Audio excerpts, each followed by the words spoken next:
इत्थों जी यात्रा शुरू कर इत्थों ही क्यों कर रही है, ਉਹਦੇ ਬਾਰੇ ਥੋੜਾ ਦੱਸ ਕੇ ਕਿਹੜੇ ਕਿਹੜੇ ਜਿਹੜੇ ਆ ਸੰਪਰਦਾਵਾਂ ਜਿਹੜੀਆਂ ਉਹ ਨਾਲ ਨੇ, ਕਿਹੜੇ ਕਿਹੜੇ ਸੰਤਮਾਰ ਜੋ ਵੀ ਜਾਣਕਾਰੀ ਆ ਉਹ ਦਿਓ ਤਾਂ ਕਿ ਦਰਸ਼ਕਾਂ ਨੂੰ ਪੰਜਾਬ ਦੇ ਨੂੰ ਵੀ ਤੇ ਹਰਿਆਣੇ ਦੇ ਪਹਿਲਾਂ ਸੁਚੇਤ ਹੋਏ ਉਹਨਾਂ ਨੂੰ ਪਤਾ ਲੱਗੇ ਵੀ ਹਾਂ ਯਾਤਰਾ ਆ ਰਹੀ ਕੀ ਅਹਿਮੀਅਤ ਹੈ ਦੀ। ਠੀਕ ਹਾਂਜੀ ਕਰੀਏ ਸ਼ੁਰੂ।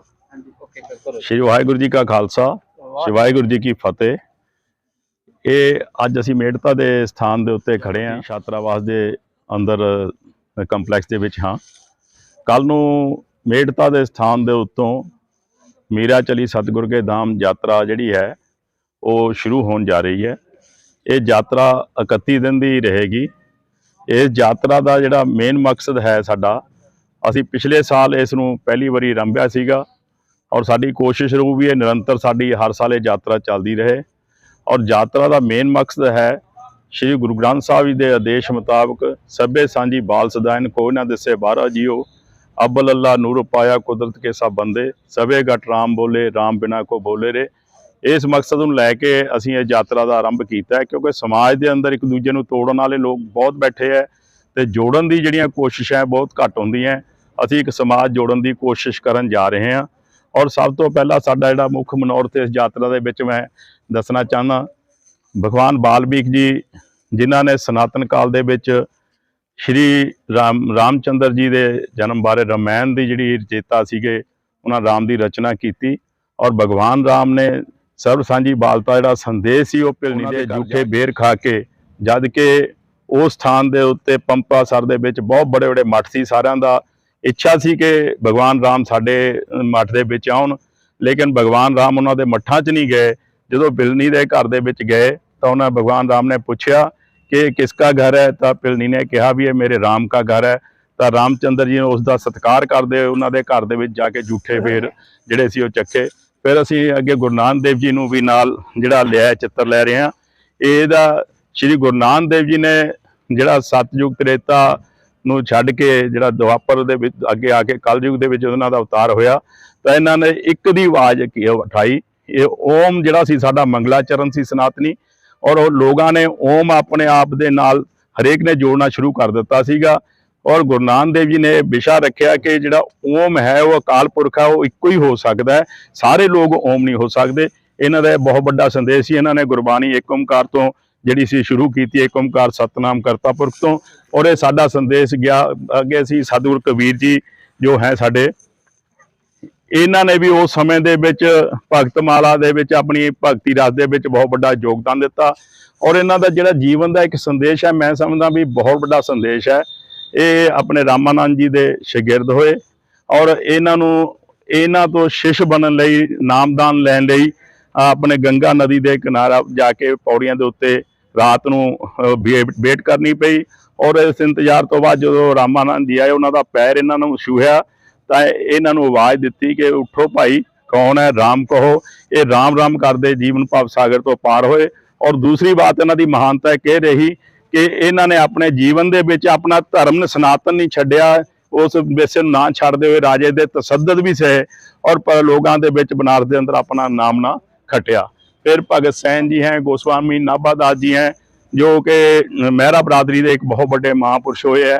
और भगत सैन जी हैं, भगत धन्ना जट जी जिन्हों ने विश्वास करके गुरबाणी कहती है जिन प्रेम कियो ते नहीं पर पायो।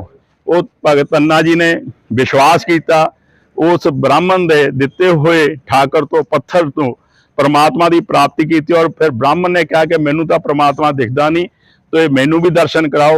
तो उस ब्राह्मण नूं भी इन्हां ने बाद विच दर्शन कराए।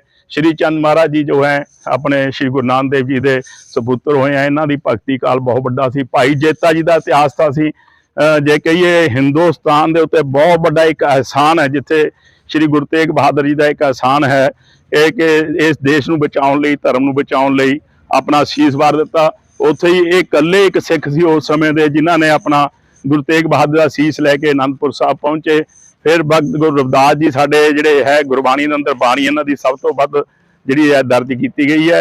और इन्हां ने भी अपने काल दे विच उस समय दे जिहड़े मुगल सम्राट सी उन्हां दा तसद्दद भी सहे और अपना भगती काल दा जिहड़ा सीगा वो बहुत बड़ा एक संदेश दिता।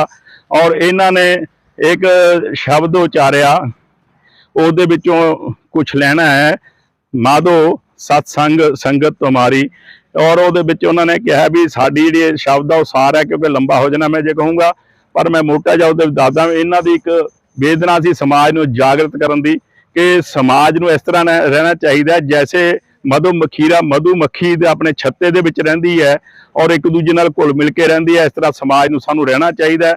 ਫਿਰ ਇਹਨਾਂ ਨੇ ਇਹ ਵੀ ਜ਼ਿਕਰ ਕੀਤਾ ਕਿ ਮੇਰੀ ਜਿਹੜੀ ਜਾਤੀ ਹੈ ਉਹ ਨੀਵੀਂ ਹੈ, ਔਰ ਨੀਵੀਂ ਜਾਤੀ ਕਰਕੇ ਮੈਂ ਨੀਚ ਵੀ ਹਾਂ। ਮੈਂ ਤੇਰਾ ਜਿਹੜੀ ਸੀਗੀ ਨਾਮ ਤੇਰਾ ਨਹੀਂ ਜਪਿਆ, ਉਹ ਨਾ ਜਪਣ ਕਰਕੇ ਮੈਨੂੰ ਇਹ ਕਾਰਨ ਦੇ ਜਨਮ ਲੈਣਾ ਪਿਆ। ਇਹਨਾਂ ਨੇ ਇੱਕ ਬਹੁਤ ਵੱਡਾ ਭਗਤੀ ਸੰਦੇਸ਼ ਦਿੱਤਾ ਔਰ ਸਰਬ ਸਾਂਝੀ ਬਾਲਤਾ ਦੀ ਇਹਨਾਂ ਨੇ ਗੱਲ ਕੀਤੀ। ਇਸ ਤਰ੍ਹਾਂ ਹੀ ਸ਼੍ਰੀ ਗੁਰੂ ਗੋਬਿੰਦ ਸਿੰਘ ਜੀ ਮਹਾਰਾਜ ਦਾ ਔਰ ਗੁਰੂ ਅਰਜਨ ਦੇਵ ਜੀ ਦਾ ਤਾਂ ਅਸੀਂ ਦੇਣਾ ਹੀ ਨਹੀਂ ਦੇ ਸਕਦੇ ਸਮਾਜ ਦੇ ਅੰਦਰ। ਮੇਰਾ ਖਿਆਲ ਹੈ ਵੀ ਅਸੀਂ ਕਿੰਨੇ ਹੀ ਜਨਮ ਲੈ ਲਈਏ, ਇਹਨਾਂ ਦੀ ਜੇ ਅਸੀਂ ਗੁਣਗਾਨ ਕਰਦੇ ਰਹੀਏ ਤਾਂ ਬਹੁਤ ਘੱਟ ਹੈ। ਗੁਰੂ ਅਰਜਨ ਦੇਵ ਜੀ ਦੇ ਉੱਤੇ ਤੁਜ਼ਕੇ ਜਹਾਂਗੀਰ 'ਚ ਖਾਸ ਕਰਕੇ ਲਿਖਿਆ ਗਿਆ ਕਿ ਇਹ ਜਿਹੜਾ ਹੈ ਗੁਰੂ ਅਰਜਨ, ਉਹ ਗੁਰੂ ਤੁਜ਼ਕੇ ਜਹਾਂਗੀਰ 'ਚ, ਜਹਾਂਗੀਰ ਨੇ ਗੁਰੂ ਤਾਂ ਨਹੀਂ ਕਿਹਾ, ਉਹਨੇ ਕਿਹਾ ਵੀ ਅਰਜਨ ਜਿਹੜਾ ਹਿੰਦੂਆਂ ਦਾ ਪੀਰ ਹੈ, ਉਹਨਾਂ ਨੂੰ ਬਰਗਲਾ ਕੇ ਹਿੰਦੂ ਧਰਮ ਦਾ बढ़ावा कर रहा है भी ये ਜਾਂ ਤਾਂ ਇਸ ਨੂੰ ਛੱਡ ਦੇਵੇ ਨਹੀਂ ਇਨ ਮੰਨੇ। ਲੇਕਿਨ ਇਹਨਾਂ ਨੇ ਉਹ ਨਹੀਂ ਮੰਨੀ, ਤੱਤੀ ਤਵੀ ਤੇ ਬੈਠੇ ਸਾਦੇ ਵਾਸਤੇ ਇਹਨਾਂ ਨੇ ਸ਼ਹੀਦੀ ਦਿੱਤੀ ਔਰ ਸ਼ਹੀਦਾਂ ਦੀ ਕੌਮ ਇੱਕ ਪੈਦਾ ਕੀਤੀ। ਸ਼੍ਰੀ ਗੁਰੂ ਗੋਬਿੰਦ ਸਿੰਘ ਜੀ ਬਾਰੇ ਅਸੀਂ ਸਾਰੇ ਜਾਣਦੇ ਹਾਂ ਕਿ ਸਾਡੇ ਤੋਂ ਪਿਤਾ ਵੀ ਵਾਰਿਆ, 4 ਪੁੱਤਰ ਵੀ ਵਾਰੇ, ਆਪਣੀ ਮਾਤਾ ਵੀ ਸ਼ਹੀਦ ਕਰਾ ਦਿੱਤੀ। ਔਰ ਇਹ ਸਾਰਾ ਜੋ ਹੈ ਇਹਦੇ ਕਰਕੇ ਇਹ ਸਾਡਾ ਜਿਹੜਾ ਹਿੰਦੁਸਤਾਨ ਦੇਸ਼ ਹੈ ਇਹ ਸਾਡਾ ਜੋ ਬਚਿਆ ਹੋਇਆ ਹੈ ਔਰ ਇਹਨਾਂ ਦਾ ਦਿਨ ਅਸੀਂ ਬਿਲਕੁਲ ਨਹੀਂ ਦੇ ਸਕਦੇ। ਰਾਮਾਨੰਦ ਜੀ ਮਹਾਰਾਜ ਦਾ ਜ਼ਿਕਰ ਮੈਂ ਪਹਿਲਾਂ ਵੀ ਕੀਤਾ ਹੈ। ਅੱਜ ਜਿਹੜੇ ਗੁਰਬਾਣੀ ਦੇ ਅੰਦਰ 15 ਭਗਤਾਂ ਦੀ ਬਾਣੀ ਹੈ, ਉਹਦੇ ਵਿੱਚ 6 ਭਗਤਾਂ ਦੀ ਬਾਣੀ ਇਹਨਾਂ ਦੇ ਸ਼ਾਗਿਰਦਾਂ ਦੀ ਹੈ ਔਰ ਬਹੁਤ ਵੱਡਾ ਇੱਕ ਸੰਦੇਸ਼ ਜਿਹੜਾ ਹੈ ਸਾਡੇ ਵਾਸਤੇ ਯਾਤਰਾ ਜਿਹੜੀ ਦੇ ਰਹੀ ਹੈ ਉਹ ਇਹ ਹੈ ਕਿ ਰਾਮਾਨੰਦ ਜੀ ਇੱਕ ਬ੍ਰਾਹਮਣ ਆਚਾਰੀਆ ਸੀਗੇ। ਇਹਨਾਂ ਦੀ ਜਿਹੜੀ ਸ਼ਿਸ਼ ਸੀਗੀ ਉਹ ਆਪਣੇ ਸ਼ਿਸ਼ ਹੋਏ ਗੁਰੂ ਰਵਿਦਾਸ ਜੀ, ਜਿਹੜੇ ਕਿ ਚਮੜੇ ਦਾ ਕੰਮ ਕਰਦੇ ਸੀ। ਔਰ ਸਾਡੇ ਲੋਕ ਜਿਹੜੇ ਅੱਜ ਸਾਨੂੰ ਅੱਡ ਕਰਨ ਦੀ ਗੱਲ ਕਰਦੇ ਆ, ਜਾਤ ਪਾਤ ਦੀ ਗੱਲ ਕਰਦੇ ਆ, ਉਹ ਗੱਲਾਂ ਤੋਂ ਸੁਚੇਤ ਹੋਣਾ ਚਾਹੀਦਾ ਹੈ। ਕਿਉਂਕਿ ਜੇ ਸਾਡੇ ਅੰਦਰ ਜਾਤ ਪਾਤ ਦਾ ਵਿਸ਼ਾ ਹੁੰਦਾ ਤਾਂ ਮੈਨੂੰ ਲੱਗਦਾ ਵੀ ਰਾਮਾਨੰਦ ਜੀ ਭਗਤ ਰਵਿਦਾਸ ਜੀ ਨੂੰ ਜਿਹੜਾ ਆਪਣਾ ਸ਼ਿਸ਼ ਨਾ ਬਣਾਉਂਦੇ, ਲੇਕਿਨ ਉਹਨਾਂ ਨੇ ਆਪਣਾ ਸ਼ਿਸ਼ ਬਣਾਇਆ। ਔਰ ਸ਼ਿਸ਼ ਬਣਨ ਤੋਂ ਬਾਅਦ ਵੱਡੀ ਗੱਲ ਕਿ ਮੀਰਾਬਾਈ ਇਹਨਾਂ ਦੇ ਜਿਹੜੀ ਸ਼ਿਸ਼ ਹੋਈ ਉਹ ਰਜਵਾੜੇ ਘਰਾਣੇ ਚੋਂ ਸੀ। ਤਿੰਨਾਂ ਦਾ ਤਾਲਮੇਲ ਜਿਹੜਾ ਸੀ ਉਹ ਸਦਭਾਵਨਾ ਦਾ, ਸਮਾਜ ਜੋੜਨ ਦਾ, ਸਮਾਜਿਕ ਸਮਰਸਤਾ ਦਾ ਰਿਹਾ। ਨਾਮਦੇਵ ਜੀ ਦਾ ਇਤਿਹਾਸ ਸਾਨੂੰ ਸਾਰਿਆਂ ਨੂੰ ਜਾਣਕਾਰੀ ਹੈ, ਸਾਰੇ ਲੋਕ ਪੜ੍ਹੇ ਲਿਖੇ ਆ, ਜਾਣਕਾਰੀ ਰੱਖਦੇ ਆ ਕਿ ਇਹਨਾਂ ਦੇ ਨਾਲ ਵੀ ਜਿਹੜਾ ਇੱਕ ਇਹਦੇ ਵਿੱਚ ਸ਼ਬਦ ਆਉਂਦਾ ਬ੍ਰਾਹਮਣ। ਬ੍ਰਾਹਮਣ ਕੋਈ ਜਾਤ ਨਹੀਂ ਹੈ, ਬ੍ਰਾਹਮਣ ਹੋਗਾ ਜਿਹੜਾ ਬ੍ਰਹਮ ਨੂੰ ਬਿੰਦਦਾ, ਬ੍ਰਹਮ ਦਾ ਗਿਆਨ ਰੱਖਦਾ, ਉਹ ਬ੍ਰਾਹਮਣ ਹੈ। ਉਹ ਕੋਈ ਵੀ ਹੋ ਸਕਦਾ। ਇਹਨਾਂ ਨੇ ਬ੍ਰਹਮ ਨੂੰ ਬਿੰਦਿਆ। ਉਸ ਸਮੇਂ ਦੇ ਜਿਹੜੇ ਬ੍ਰਾਹਮਣ ਸੀ, ਜਿਹਨੂੰ ਅਸੀਂ ਕਹਿ ਸਕਦੇ ਹਾਂ ਵਿਦਵਾਨ ਸੀ ਉਸ ਸਮੇਂ ਦੇ, ਉਹਨਾਂ ਨੇ ਇਹਨਾਂ ਨਾਲ ਪਰਹੇਜ਼ ਕੀਤਾ, ਜਾਤ ਪਾਤ ਦੇ ਤੌਰ ਤੇ ਨਫ਼ਰਤ ਕੀਤੀ, ਬਾਹਰ ਬਿਠਾਤਾ ਮੰਦਿਰ ਚੋਂ ਲਿਜਾ ਕੇ। ਲੇਕਿਨ ਇਹਨਾਂ ਨੇ ਆਪਣੀ ਭਗਤੀ ਦੇ ਨਾਲ ਪ੍ਰਮਾਤਮਾ ਨੂੰ ਬੇਨਤੀ ਕੀਤੀ ਕਿ ਮੇਰੀ ਜਿਹੜੀ ਹੈ ਬੇਇੱਜ਼ਤੀ ਨਹੀਂ ਹੋ ਰਹੀ, ਬੇਇੱਜ਼ਤੀ ਤੇਰੀ ਹੋ ਰਹੀ ਹੈ, ਪਰ ਜੇ ਮੇਰੇ ਮਰੇ ਤੋਂ ਬਾਅਦ ਤੂੰ ਮੈਨੂੰ ਇੱਜ਼ਤ ਪ੍ਰਦਾਨ ਕਰੇਗਾ ਤਾਂ ਉਸ ਦਾ ਕੋਈ ਫਾਇਦਾ ਨਹੀਂ। ਜਿਉਂਦੇ ਜੀ ਇਹਨਾਂ ਨੂੰ ਇੱਜ਼ਤ ਦਿੱਤੀ। ਮੰਦਿਰ ਦਾ ਜਿਹੜਾ ਦੇਹਰੇ ਦਾ ਬੂਹਾ ਸੀਗਾ ਉਹ ਘੁਮਾਇਆ ਦਰਵਾਜ਼ਾ ਔਰ ਇਹਨਾਂ ਵੱਲ ਆਇਆ। ਔਰ ਸਭ ਤੋਂ ਵੱਡੀ ਗੱਲ, ਅਸੀਂ ਜਿਹੜਾ ਇਹ ਮਾਟੋ ਲੈ ਕੇ ਚੱਲੇ ਆ ਸਰਵ ਸਾਂਝੀ ਬਾਲਤਾ ਦਾ, ਸਾਂਝੀ ਬਾਲਤਾ ਯਾਤਰਾ 2022 ਔਰ ਮਾਨਸ ਕੀ ਜਾਤ ਸਭੇ ਏਕੋ ਪਹਿਚਾਨ ਦੀ ਅਸੀਂ ਗੱਲ ਕਰਨ ਲਈ ਚੱਲੇ ਆ ਤਾਂ ਕਿ ਲੋਕਾਂ ਦੇ ਅੰਦਰ ਜਾਵੇ ਔਰ ਮੀਰਾ ਰਵਿਦਾਸ ਜੀ ਔਰ ਮੀਰਾ ਦਾ ਜਿਹੜਾ ਪ੍ਰੇਮ ਸੀਗਾ ਇਹ ਲੋਕਾਂ ਦੇ ਵਿੱਚ ਜਾਵੇ। ਔਰ ਅਸੀਂ ਇਹਨਾਂ ਦੇ ਜੀਵਨ ਦੇ ਉੱਤੇ ਚੱਲਦੇ ਹੋਏ, ਇਹਨਾਂ ਦਾ ਮਾਰਗਦਰਸ਼ਨ ਲੈਂਦੇ ਹੋਏ ਅਸੀਂ ਵੀ ਆਪਸ ਦੇ ਵਿੱਚ ਮਧੂਮੱਖੀਰੇ ਦੀ ਤਰ੍ਹਾਂ ਰਹੀਏ ਔਰ ਸਾਂਝੀ ਬਾਲਤਾ ਦਾ ਸੰਦੇਸ਼ ਲੋਕਾਂ ਦੇ ਵਿੱਚ ਜਾਵੇ। ਸਾਡਾ ਜਿਹੜਾ ਕੱਲ ਤੋਂ ਜਿਹੜੀ ਯਾਤਰਾ ਸ਼ੁਰੂ ਹੋ ਰਹੀ ਹੈ ਉਹਦਾ ਜਿਹੜਾ ਮੁੱਖ ਸੰਦੇਸ਼ ਹੈ ਇਹ ਇਹੀ ਹੈ। ਇਹ ਯਾਤਰਾ ਕੱਲ 4 ਤਰੀਕ ਤੋਂ ਸ਼ੁਰੂ ਹੋ ਕੇ 31 ਦਿਨ ਦੇ ਲਈ ਇਹ ਰਹੇਗੀ। 4 ਦਿਨ ਰਾਜਸਥਾਨ ਹੈ, ਬਾਕੀ 18 ਦਿਨ ਪੰਜਾਬ ਦੇ ਹੈ ਔਰ ਉਸ ਤੋਂ ਬਾਅਦ 7 ਦਿਨ ਇਹਨਾਂ ਨੇ ਹਰਿਆਣਾ ਦੇ ਵਿੱਚ ਹੈ, 2 ਦਿਨ ਰੈਸਟ ਰਹੇਗੀ।